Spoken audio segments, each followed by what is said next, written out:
Never happened. All right, and we're live with the Cinema Mon Amour filmmakers. Incredible bunch of filmmakers here. Let's start top right and let's go to the bottom left. We'll go in a clock, starting with Dan and ending with Lucas and Edgar. So if you can introduce yourself and the film you made. Sure. Hey, everybody. My name is Dan Abramovici. I wrote, directed, and produced the short film Liminal. Co-produced, I should say. We have other producers who are amazing. And I'm Adrian Morphy. I wrote and co-directed the short film The Middle, and I made it with my partner, Hannah Joven, who couldn't be here, unfortunately. Hey, everybody. My name is Joe Perry, and I'm the writer-director of Nobody's Boy. I'm Noelia. I'm the director-writer of Ese Verano Nos Quedamos en Casa. That summer we stayed at home. And I'm the producer and co-creator, as we call it.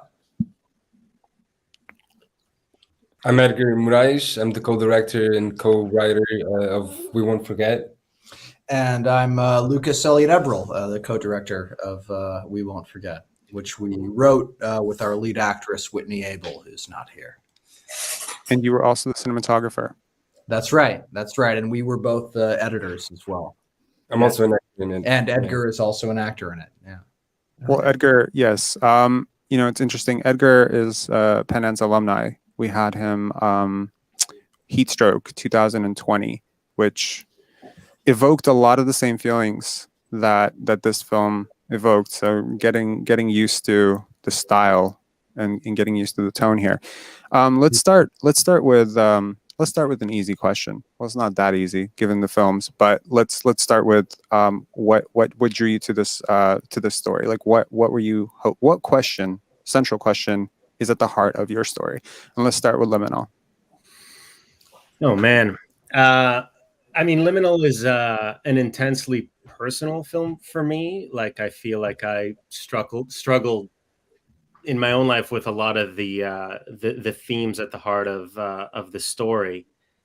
But what really made me want to tell this particular story is I wanted to try making a short film that, I look up to filmmakers like Michel Gondry and Spike Jonze, and right now his name escaped me, but he just did Worst Person in the World. Films that kind of move from real to surreal and from the inner life to the external and do it seamlessly without, jarring the viewer. I wanted to attempt that as a challenge to myself as a storyteller and see if I can pull it off in a short. Okay. Adrian, what drew yourself and Hannah to this project?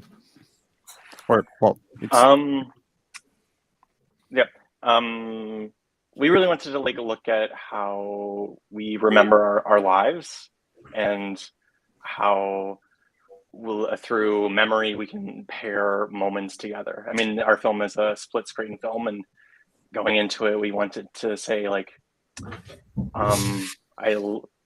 just examine the way that we remember moments in our lives. I think I remember moving into an apartment with the day I move out of an apartment, and how that moment could have such different emotions, how I could be so excited to move into an apartment. It's my first place on my own. Feel like it's like I started something new. And then I'm so excited to get out of there 6 months later when I realize the landlord's awful. It's infested with bed bugs and cockroaches, and I have to leave. And I have a totally 360. And I think it's just, we thought it was really interesting putting those moments together and kind of giving a different perspective on a traditional coming of age story. And then, Okay. Joe? This film, Niño de Nadie, is about the search for identity in a world where you feel like everything is uncertain. So I think it came from a place of my subconscious as I grown up and started to just try to unpack the sort of existential questions that I feel like we all face. But it's framed within the story of two boys, and to me they almost seem like two sides of the same coin. But I also came to this this style and this story, I think, because this film was actually a thesis through the USC MFA program. So when I was trying to get in touch with what I really wanted to say, I revisited the film that made me want to become a filmmaker, which was Bicycle Thieves. And I'd never seen a more simple film with such a human and honest ending, and that's what guided me here today. So I think that's at the heart of the film as well. I think anyone who watched the film would probably see that reference in your work, but not in a way that feels derivative. If that Thank makes God. sense. Yeah. I just wanted to honor it, you know. Perfect. You just walked that line. Noelia? That summer we stay at home. Started with this image in my mind that was distance, and it was a house, and through the windows I could see the daily life of this couple, but I couldn't really understand what was going on. I could just perceive that there was something dark and unstoppable there, and I wanted to, and the fact that it was both intriguing and unstoppable made me want to elaborate on this experience, because we always see our films as trying to offer sensorial experiences to the audience, and so we started to develop this experience from that image, and then came the sounds, then came the textures, colors, the times of the day, etc. But it all started from that image. Lucas, Edgar? What was the central question that you were aiming to explore with this film? You're muted. You got to unmute yourselves. We were really interested in, and we worked and wrote this together with our lead actress, Whitney Abel, in sort of this social situation. The whole movie takes place at a house party with a bunch of people. And we were sort of interested in the way that social media in certain situations can generate an incentive for exploitation that can override the sanctity of real life interactions and friendships. And we wanted to sort of find a situation where we could create that in a way where we were sort of seeing the real-time, real-life example of these predatory social media algorithms happen in a way that was still, very much rooted in, the real life, real character experience. Yeah, that's very much it. Yeah. Gabriel Herrera, thank you for joining us. You were a little bit late, but we're so happy that you could join us because it's such a beautiful film. Please let us know what was the central question at the heart of your film that you were looking to explore. Okay. Hi, everyone. Sorry I'm late. Thank you, Robert. The essential question, I think, I think I was really curious about what does it mean to be handsome. And it seems like a very maybe rough, superficial answer, but actually I think my intuition was that handsomeness was actually very important, and it was like a specific tool through which you could see a lot of other stuff. So it's like something that seems very superficial and sort of a bit maybe that looks maybe like as an effect or a firework or something is actually much more essential than it seems in in an interesting way. So like it was, yeah. So I was interested about vanity and but vanity as as an act of generosity. I think I kind of like that contradiction, and I thought it was, and I was trying to explore that maybe. That I think that's where it started. Thank you for that, and it's interesting that I think a lot of people might have gotten that, but maybe someone also got something very different from your film. Yeah. It's there's a lot of room for interpretation. Also, I want to just mention this because Jose is having trouble logging in from Cuba, possibly due to the service being blocked in Cuba due to the American embargo, because unfortunately StreamYard is an American company. We did not know this. So we will, to anyone watching this, we will find a way to connect with Jose afterwards, and we will stitch that to the end of this. Okay, so I want to get to a little bit more of a specific question. Dan, there's a lot of questions I'd love to ask you about Liminal, but I'll limit it to one here, which is this film specifically is about sexual fluidity, but there's a second layer of it which can be ascribed to perhaps a broader context, and that's probably about identity and fitting in. So can you talk about how you marry the specific with the universal? I think a part of the reason why I love to make films is because I'm really bad at talking about these things that I'm interested in. I'm Pick the wrong festival, man. Yeah.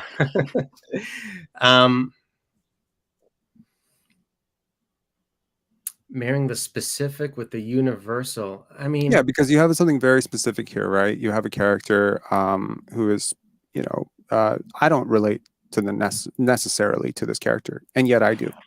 So I don't relate specifically, but I do relate universally to the character in his struggle. So it's about taking something that's personal or specific, and putting it into a script, and then allowing perhaps people outside of people who can directly identify to universally identify. I'm possibly asking this in the most convoluted way possible, no.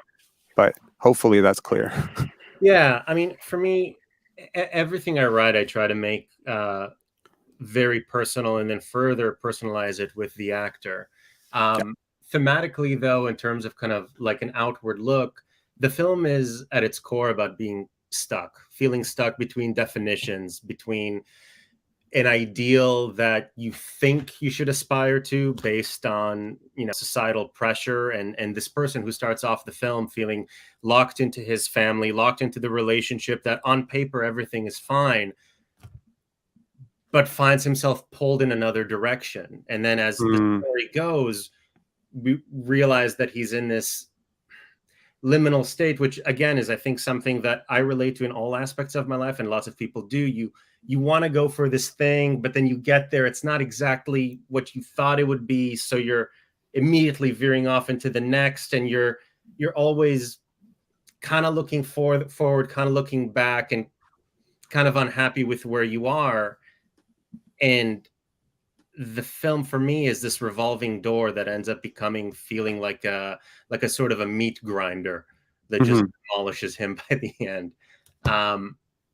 I think that is relatable universally, whether or not you're struggling with sexual identity, cultural identity. Yeah, cultural identity. It's a feeling really more than anything that drove the writing of the script and then the production of it. And try to let's see. Any sense? It did, yeah. Hold on, I'm gonna try to rearrange this so that we're that makes more sense. It's a little wider. I was worried that we might have lost Lucas for a second, but he's just not there. He had to take my dog out. He was crying. Sorry. Just a second. It's okay. And now I have exposed that he's gone by changing the angle. I'm so sorry. Right. Adrian, apart from the story that you were telling, there's also a unique way in which you've told the middle, right? And there's a are you f- are you f- are you a fan of Christopher Nolan? Just curious. Like, am I a fan of Memento? Yeah. Um, Well, no, or I guess Nolan even more of his work, specifically. I guess, yeah. Well, the central question in a lot of Christopher Nolan's films is about time, and one of the Mhm. structures that he often uses, I think it's seen a lot actually throughout his films, but specifically in Memento, and probably best utilized in Memento, which was hairpin storytelling.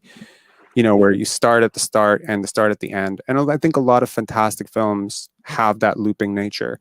So, talk about how you don't get how much. First of all, it's very complicated to pull off. So kudos on that. But talk about the extra layer of complication that goes into that and how consciously you approach it. Was just with dealing with time and the hairpin kind of structure of it. Yeah.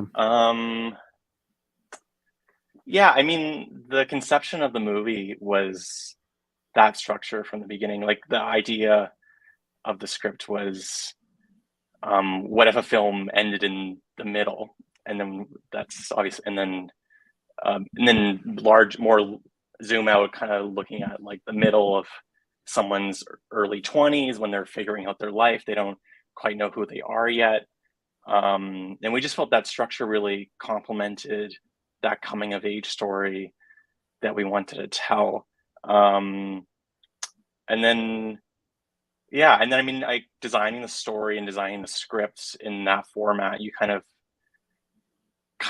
plot out like kind of the traditional character arc that you want the character to go on. Mhm. And then you just have to rearrange it. It's almost like I was writing on cue cards the order of her story, and then taking it out of that traditional linear format, and then rearranging them, and putting what moments can you put side by side that complement or contrast each other. And that really drove the structure of the film. And it was all about finding those moments. Like, I don't think it's a perfect depiction of our character Maggie's life over that kind of 6-month block of time that we're telling. It's more about the really specific moments that she would have ingrained in her memory, and then just choosing the ones that work of those memories, like, well, the ones that would work best side by side. And that's really how we try to utilize that format and have it work for our story. Yeah. Thanks for that answer. Joe, I have a slightly less convoluted but very big question for you. Is family whatever you want it to be? Yeah. Like, I definitely feel that in this film, it's about chosen family. It's about the family that you feel like is kind of your running mates, running alongside you, and those are your friends who are you're kind of living life with right now. Because your parents pass down things to you, and if they're good parents, they're really passing down wisdom and traditions and things like that. And I had a good childhood, but somehow throughout the whole thing, I felt like I felt like I was alone in the world, but not in a bad way. and that we're all experiencing that at the same time. So Mhm. to be honest, I feel like another story that called back out to me that I forgot about was a children's book called The Thief Lord, which is about these two orphans, and they run away together to Venice, but they happen upon this group of other children who steal to survive, and they live in an abandoned movie theater, and it's kind of this band of kids that is created, and they find love and companionship and home and belonging in that, and that just called to me for some reason. So yeah, that's my answer. Thank you. And that's beautiful. And I really do relate to this character and this. I think anyone, even people who are not orphans, can relate. Again, like I said with Dan, taking something very specific and making it universal. That even though I've never been an orphan on the street, I think all of us can relate to this feeling of that someone that wanting to belong to something I think that that's the broader point of your film, if I'm not putting words in your mouth.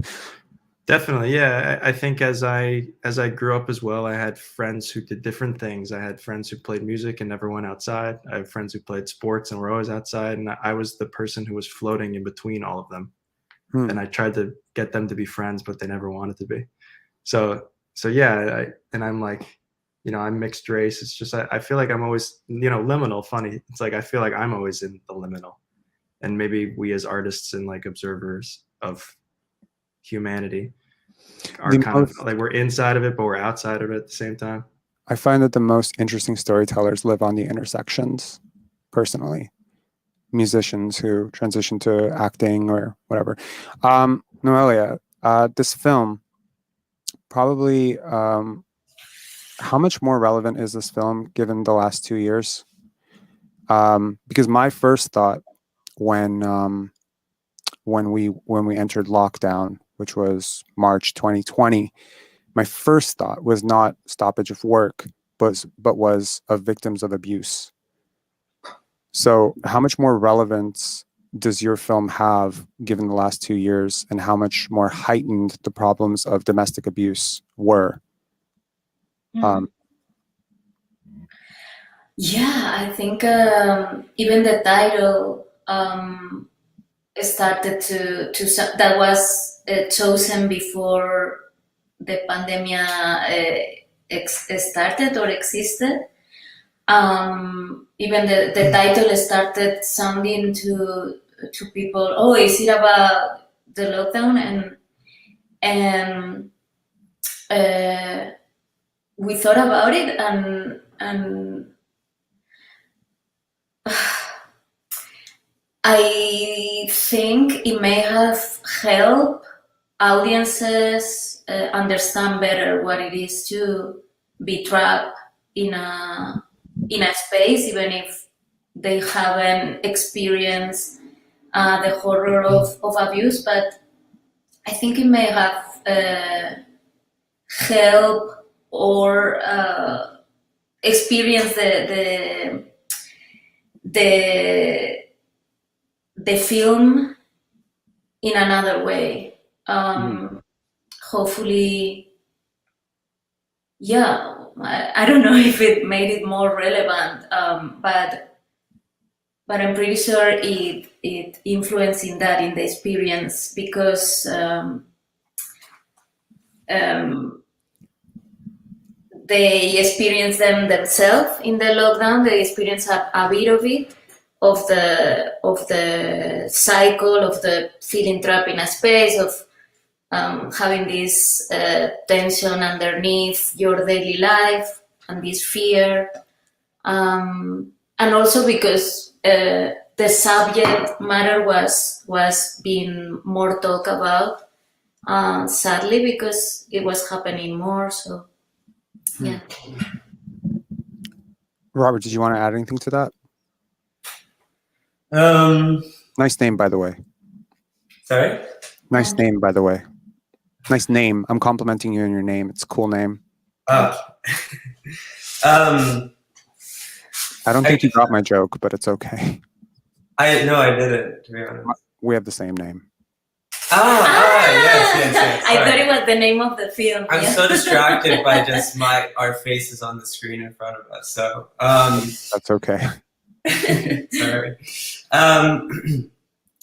No, I mean, I think that, like Noelia said, it just, allowed for people to think about this idea of being trapped in a space. Why are we trapped in spaces?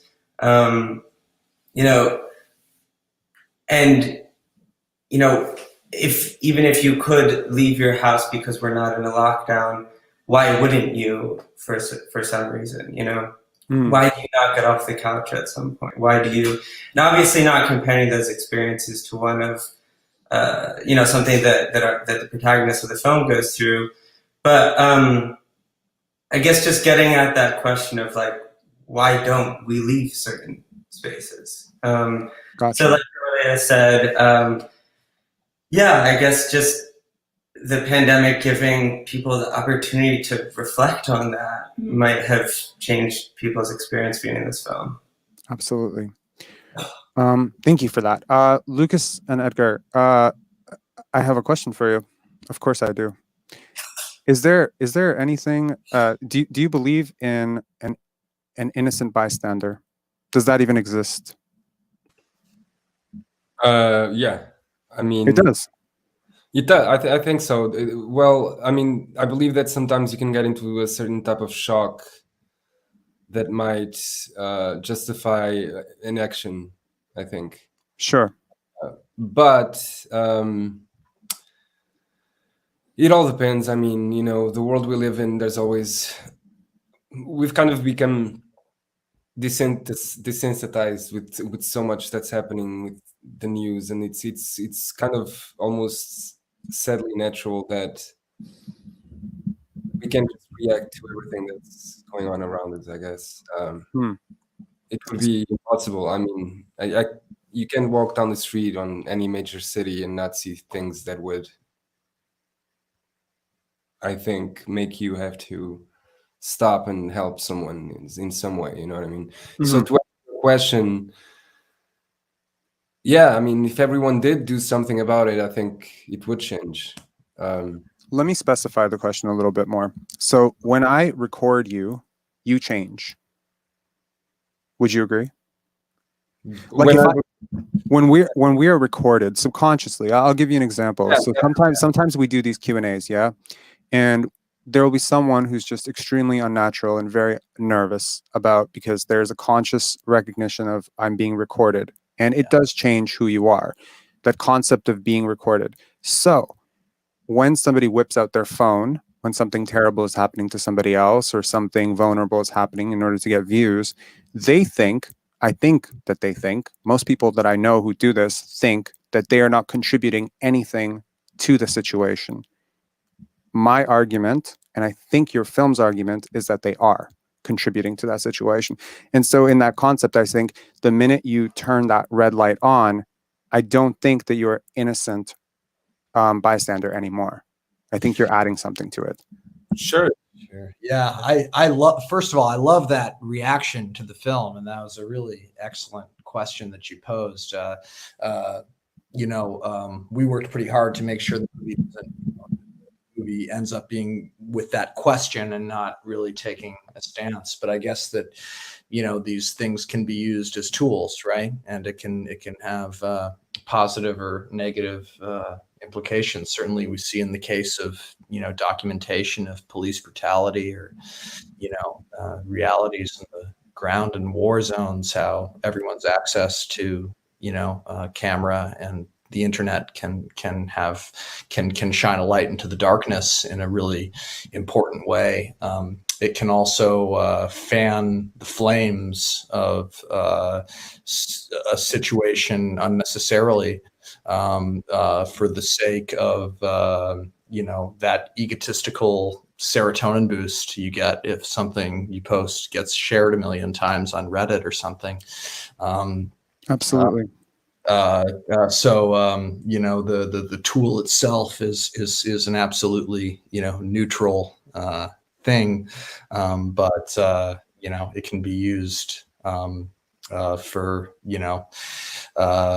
very ethical and also not so ethical purposes. And liken it to a book, right? I can put something in a book that can change someone's life in a positive way or a negative way. Either way, the book retains the power to do that. So I say that by recording something, you reference police brutality, right? Now, there's a very solid argument to be made that in that case, recording people is a great thing, right? Yes. But there's the caveat of how do 25 people pulling out their camera and sticking it in a police officer's face or in a victim's face who's being subject change that situation? I think the point that I was driving home at with my question was maybe innocence is the wrong word, but inactive bystander would be the better word, because the minute you pull out that phone, you become an active participant in that, good or bad. It's not really the question or the point, I think. And I don't think your film is making a case to either side is good or bad. It's an observation. Yeah. We really appreciate that. This is exactly the kind of conversations we were having making this movie all the time, and exactly the conversations we wanted to have in terms of what you were saying about there's such a thing as an innocent bystander. I've spent most of my life living in big cities, whether it be Los Angeles or New York or Lisbon, and certainly Toronto is the same way. You walk around on the street, if you're going to have the actual empathetic and human reaction to the people you see in poverty or in distress, that would be actually what you would need to do to attend to their needs. As a fellow human being, you wouldn't be able to walk 2 blocks, and get on with what you need to do with your own life. So, I constantly living in big cities and making that decision that whatever I'm doing is more important than what this other person is going through, what this other fellow human being is going through, and I keep walking.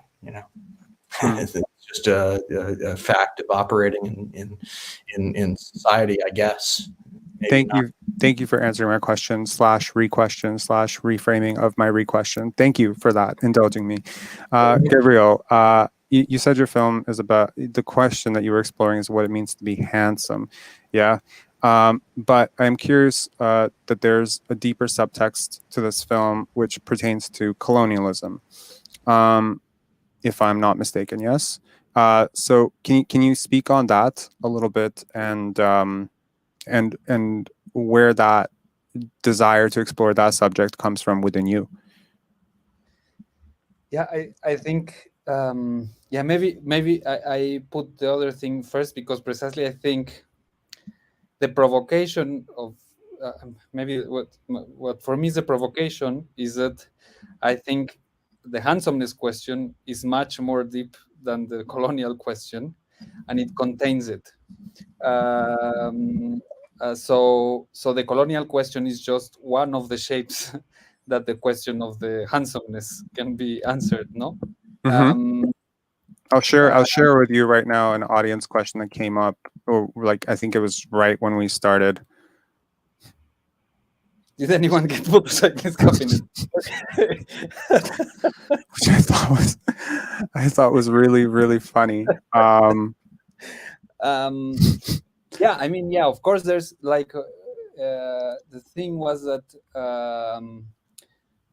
once this problem of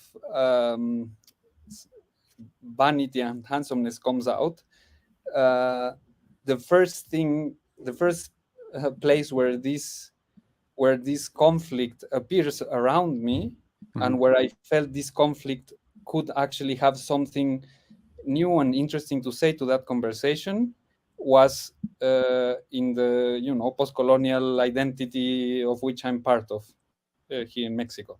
So the thing is that once you would set this problem of vanity as an act of generosity, and if you would use this to analyze post-colonial cultures, then something new would come out that would precisely, coming back to this question that just came out, just popped out, would force you to not interpret, would force you to not see at all the post-colonial problems that surround me, etc., with normal lenses that tend to be Manichaean and tend to just kind of use over and over again the same speech about right, wrong, identity, etc., which is another form of colonization.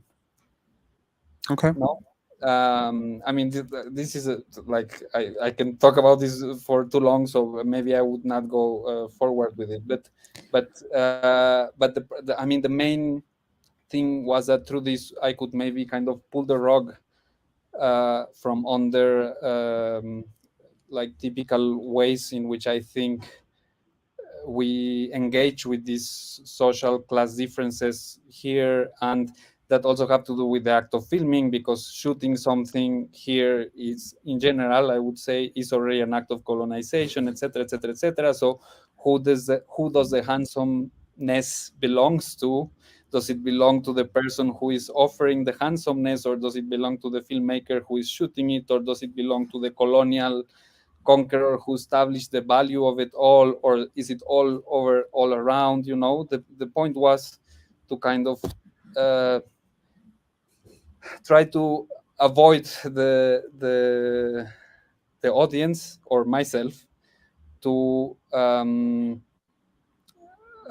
engage with a speech, a way of speaking about post-colonial identity that we normally do, and so try to get rid of automatic concepts about it, and try to look at it from a different place in a very broad way. I will stop talking.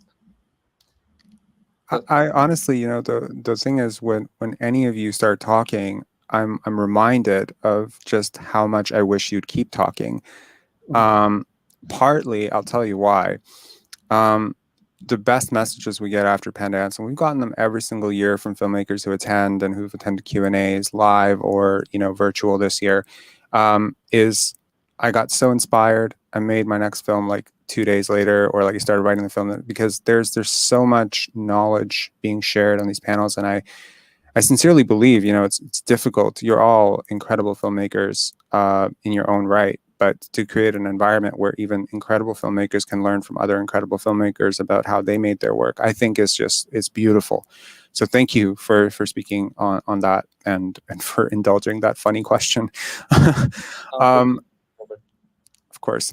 Dan, I'm going to ask you a question, and then we're going to turn it over. After we ask you, we're going to turn it over to yourself and Joe. And since you've watched all the films, I'd like if you could ask questions. But first, I have one question for you, because I definitely have to ask this.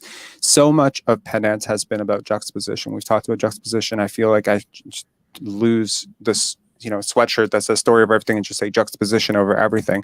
And yet in Liminal, like I found that yes, there is juxtaposition, of course, but there's a clear case where juxtaposition, it's the opposite of juxtaposition, whatever that word is, which is almost like cohesion, which is the concept of fluidity and how you move your camera. Is that a conscious decision? And could you have imagined shooting this in a less, less smooth, flowing way? No, yeah, that was a very, very conscious decision. I wanted it to feel like we're in our protagonist's head, and I wanted it to feel like we're flowing with him through this kind of revolving door, and the world around him is just cycling and changing, and that we feel the present, past. It sounds so it's such a weird film to put into words, but I wanted the feeling of living the past and present concurrently, that by being kind of stuck, by not committing to whatever his authentic self is, by not fully reaching, he's gonna be repeating the same loop. Doesn't matter with who, and who knows when that's gonna end. And it gets tighter and tighter and tighter and tighter until it slides down into the abyss.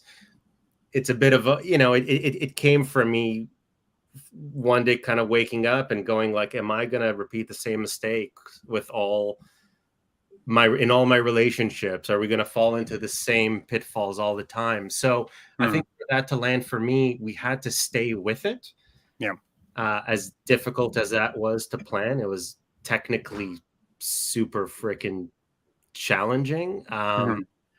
But there was always this idea of flow. And actually, there is a cut of the film which is too long for festival programming, which doesn't really have any noticeable cuts. So I'm delighted that in this the finished cut that we have, the 12-minute version, where we do a little bit of jumps, that you felt that it has that kind of fluidity to it, because we worked really hard at that. So yeah. Absolutely.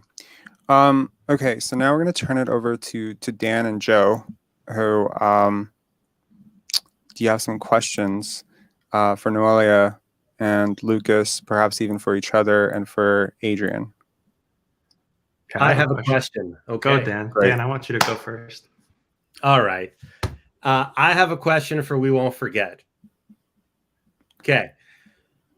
Again, love the movie. I was so curious when I was watching it, the sound design, the editing was so kinetic and so fresh, and it felt so like I'm just in the middle of this situation. I was wondering how much of that was in the screenwriting stage? Like how much of that was in the script versus kind of figuring that out once you got, or in pre-production, I should say?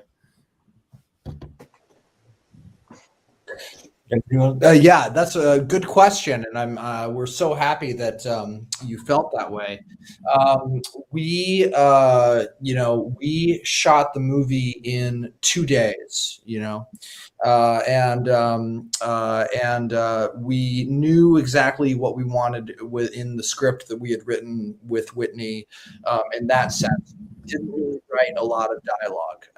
We had a really big cast of people that we really trusted, who we asked to show up and just treat everything they see as a reality, and basically ask them to do what is the absolute hardest kind of acting, which is the kind of acting that doesn't feel like acting at all. But these were people that we knew, a lot of them who we'd worked with before, who we knew were up to the challenge. So I guess it was planned that that was the result, that we were intending. In terms of the editing and sound design, we shot for only 2 days, but editing and post-production took over a year, and a lot of that was found while editing. Yeah, exactly. And picture cutting and especially in the sound design, to get it to seem like you were right there in the middle of it, and it was all simultaneously happening. This was months and months of work, and layering of audio and dialogue tracks, and it was just it's a very delicate space to the rising and the falling of the tension of the people around her. I guess that in terms of how much of it was in the prep, we knew what we wanted in the prep, and it took over a year to get there after finishing filming, with editing, sound design. Interesting. Joe, you have a question? And for whom? For everybody. Everybody. We've all put in a lot of time to make these movies and worked with other great people to help us out. So I'm curious, for everybody, what's the biggest lesson you feel that you've learned as a person, as an artist, that's helped you grow through making this project? All right. And let's start with Adrian. Oh my God, that's such a big question. And it doesn't need to be the biggest. It just needs to be like what comes to your mind. What do you feel like intuitively? Let me make this a little bit easier. We're gonna try to keep it. Let's try to keep it to one sentence. Just think about it. If you need 12 seconds right now to just meditate on this, close your eyes and think about what's the big lesson. Just let's keep it to a sentence, because we do want to have some time for audience questions, because we have 10 minutes. Good idea. So one sentence of the biggest takeaway, something that you learned. It doesn't have to be profound. Yeah, I'll just say this movie was a tremendous amount of work. It took a lot of time. The structure was really complicated, and no matter how much hard work, it always is worth it. Just finally, when you bring it to a festival, you share with audiences, you get emotional reactions. It's all worth it. The hard work is always. So the sentence is, it's worth it.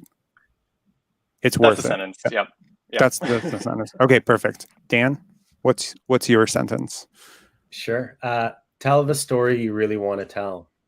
Don't compromise. I know that sounds like a thing, but whatever would have happened with this film, I would have been happy, because I really did tell a story that I said what I really wanted to say. So, other films that I've done that might have been more commercial or whatever, it was fun, but I think there's something really valuable. And now I'm rambling. You said one sentence and off I went. I love Q&As where people actually like to talk. Sometimes you have to struggle to get 2 sentences out of people. Gabriel, go ahead. What I learned. I guess that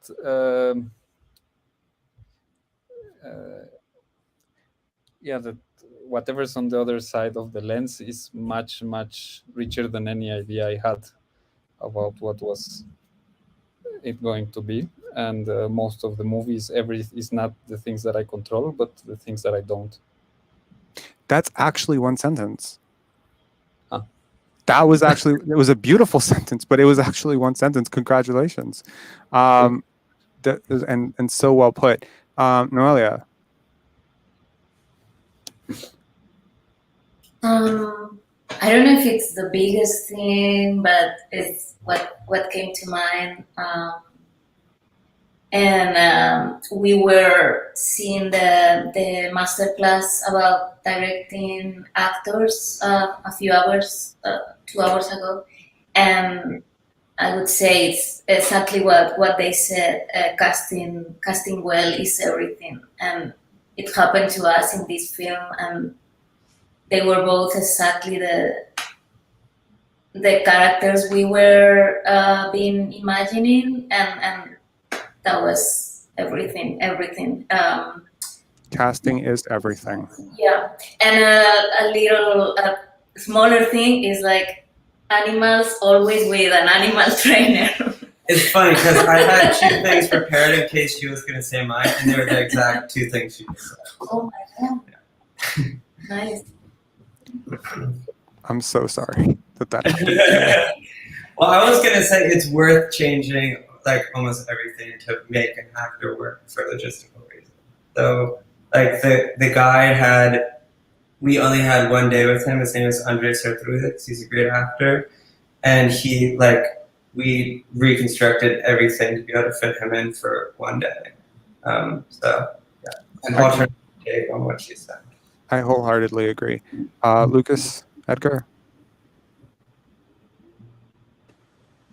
I would say maybe listen to the music, I guess. Did you say listen to music? No, to the music. The rhythm of things. I get it.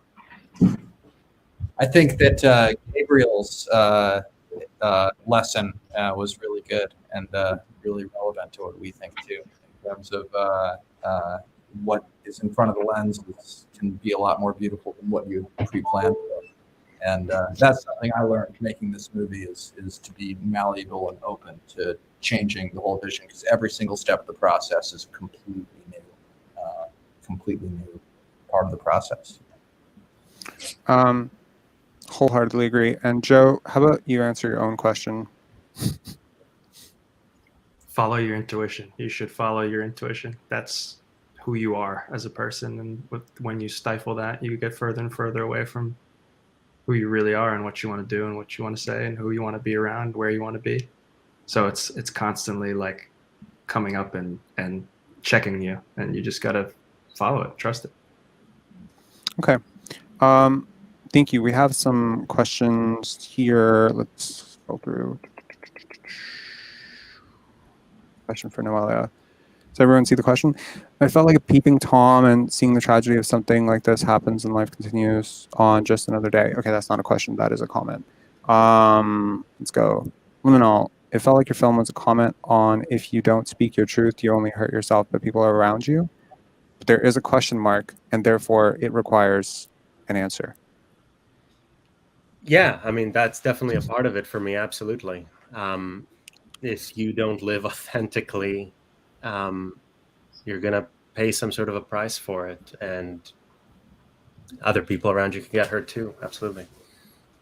One of my, I don't like cop-out questions. I don't. Like, I like to think about, each film and really we all do, like all of us programmers. Sometimes we'll because we treat these as rare opportunities to talk to incredible artists. And we're all wanting not only our audience to learn, but also for us to learn. But for people who've just watched your film, because this Q&A is going to be stitched to the end of your screening and people are going to be able to see it right after they see your films, what's one thing, either through experience of, listening to audiences who've watched your films or just based on your own intuition, what's one thing that you think audiences might not have caught about your film that you'd like to point out to them? We'll start with Gabriel. Yeah.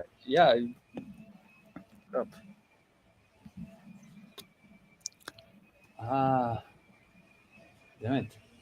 I don't know. You put me in the spot. I have no clue. I'm yeah. We'll come back to you. How about that? We'll come back to you. Let's go. Let me think about it. Yeah, So think about it for a second. Dan, what's one thing that you want an audience to take away from it? Because here's the backdrop of this question, right? Yeah. The reason we program films at Pendance, we have one question when we ask, and I think if you've seen each other's films, you probably realize they're pretty different, and yet they're not that different, right? There's a common theme, and then there's a completely different approach to those themes. One of the things that we really look for is resonance. I think resonance is the most important thing. You cannot stand the concept that someone would watch a film and then just put it out of their minds. It has to stay, it has to cook in your brain. And so sometimes this final bit can add a little spice to that cooking, right? And just help guide the mind into the direction that you might want it to go. And, there's some of these answers that we've asked in the past Q&A is just fantastic. They've even changed my mind about a film. So that's what I'm saying. Like there's so much depth and layers to your film. So I'm just curious if there's like one thing you want to nudge your audience towards, like, hey, pay attention to this, or maybe think of it this way. The best example of this was Last and First Woman yesterday. The director said, think of it like a religious experience. And immediately, like, it changed my perspective of the film. So I think that's a great example of what I'm hammering at here. Yeah, that's such. It's a great question. It's such a hard one because I so worry about being prescriptive to people who want. I don't want to come off that way. I guess here's my answer then. To Gabriel's point about what's on the camera is sometimes so wonderful. I could not have anticipated our lead actor's performance. Aaron Poole plays Steve. I guess I would say to the viewer, pay attention to his anger and ask yourself why. Brilliant. I love that. I was paying attention to his anger, so I really love that. Adrian, what's one thing that you'd like people to just hone in on? Yeah, I think given the experimental structure of our film, the ending of our film is actually ending in the middle of our character's journey. So I think we have had some people react to the ending and being like, wow, it's so sad, like she's so upset at the end of the movie. And I always try to say, like, but remember, like, that you actually saw the ending of her journey at the beginning of the film, and she's actually in a much better place. And it kind of gets to something that we were trying to explore within the movie, which is that when you're in the middle of your own story, you can't really have any perspective on it. You don't know where it lands in the larger scheme of things. But then when you can zoom out, you look back, you can see that when something really bad happened to you, it actually led to great change in your life and just change for the better. And you're actually grateful for that adversity and overcoming it. So I think, with given the experimental nature of the film, I think it, I always want the viewer to kind of like sit with that final shot and then rethink everything they just saw, because I think you only start to really understand it once you've seen the whole picture. Understood. I think you could have made it a little bit more obvious by maybe changing the title to the middle. That would have helped. Yeah, for the next one, we'll do that. Just for anyone who doesn't get my jokes, the title is The Middle. So, yeah. I'm not going to start a career in stand-up comedy after this. That's okay. Joe?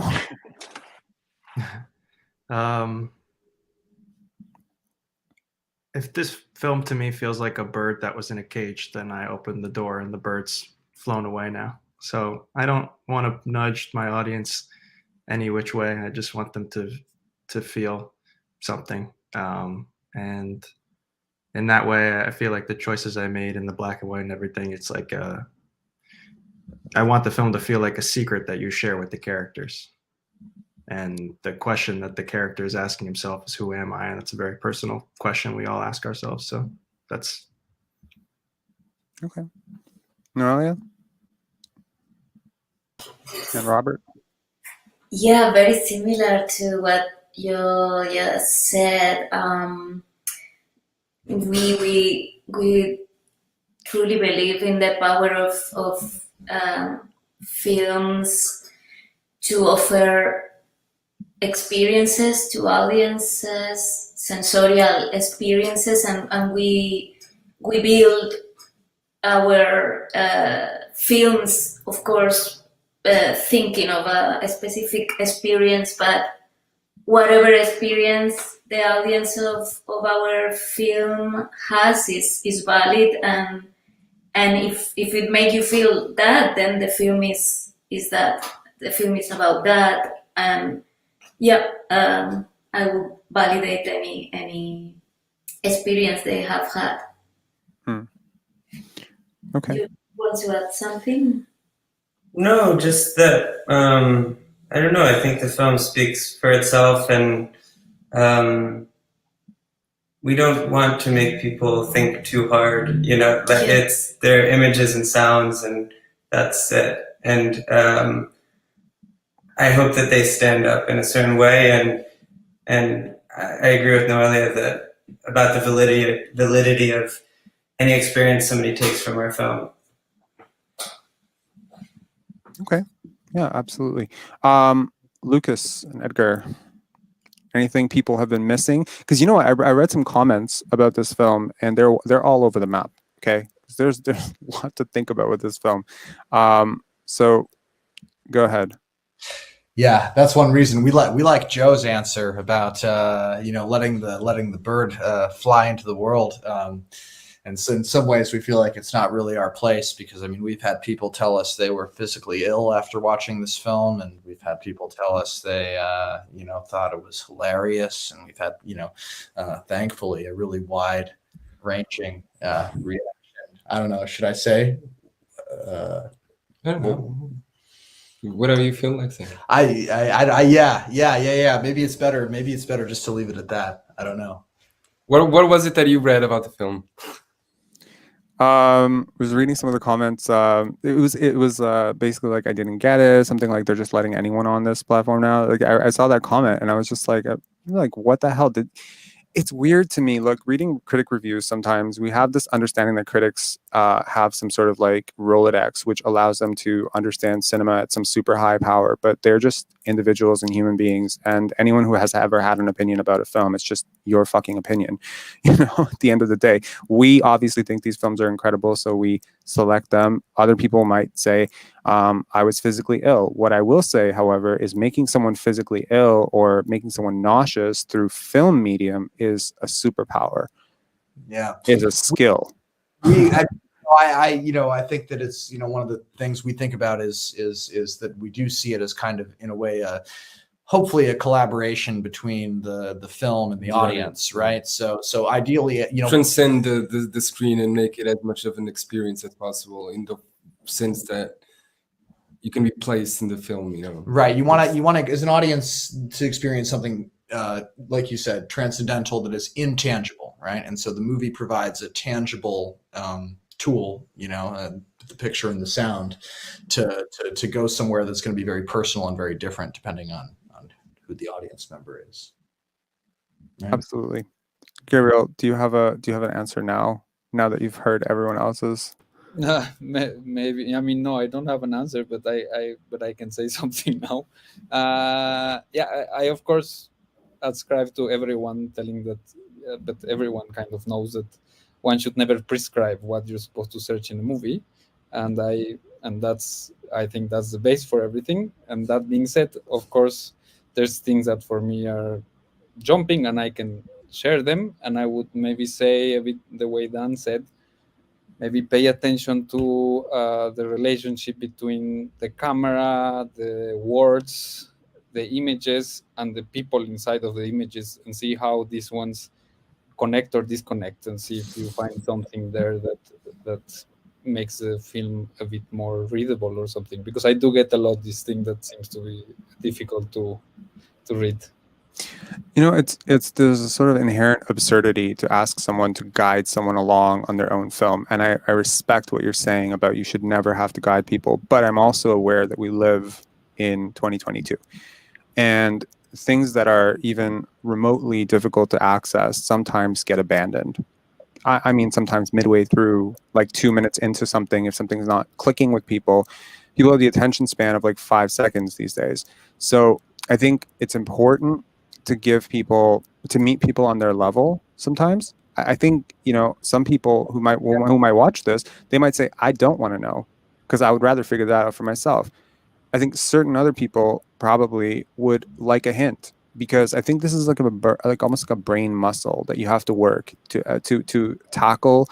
I don't want to say inaccessible, but like more abstract concepts, and to answer to ask some more difficult questions. And if you consistently are spoon-fed every bit of information, the one example I often give is like, sometimes you turn on a Netflix show, and in order to establish the relationship between one character and another, the other one will simply announce, hello, you're my uncle, and how absurd that is, and how none of us talk that way in real life. So I just think that sometimes it's important to meet some audience members on their level and just give them a little nudge in the direction that might help them to understand the rest of it. Sometimes you just need one thing, and it's just like, oh, that person was dead all along. Now it makes sense. So I think that's the reasoning for asking this question. No, I actually, just to complement, I think it's completely justified, and it's really okay. And we tend to be really afraid of commenting on what we do because of this thing. And I just think that if you bracket your comment as something that is just a comment, is not the film itself, because you can never replace the film with whatever it was your intention to put there. Then I think is good. I like, and I think it can for sure be something that helps someone to engage. But they also always have to be kind of aware that this engagement is manufactured, this, and they should also search for some independence at the same time from whatever opinion we might have, of what we're supposedly saying. Sorry. Yeah. Absolutely. So thank you all for being part of our Cinema Mon Amour block. It's every year one of my personal favorite blocks. Films from all around the world. We have United States, Spain, Portugal, Mexico. We had Cuba and Jose. It's incredible, and I'm so happy that even for an hour you had a chance to meet with each other. And I think we're just honored to have all of your films at Pendants. We're just I don't know. I think honored is it. I'm just so happy. So yeah. And Adrian, congrats on your world premiere. I know that you guys have been probably we didn't really announce that, but Adrian and Hannah, this was their world premiere, and I really hope that that you have a beautiful festival run with this. And Dan and Edgar and Lucas, congratulations on a fantastic festival run, and hopefully the film will continue to live on out into the world. Yeah. Thank you. Thank you very much. Yeah, thank you guys. Thank you very much. Yeah. Great. Meet you guys. Yeah, we love Pendants. Thank you. If anyone wants to continue this conversation with each other, if you want to meet each other, whatever, I've written something in the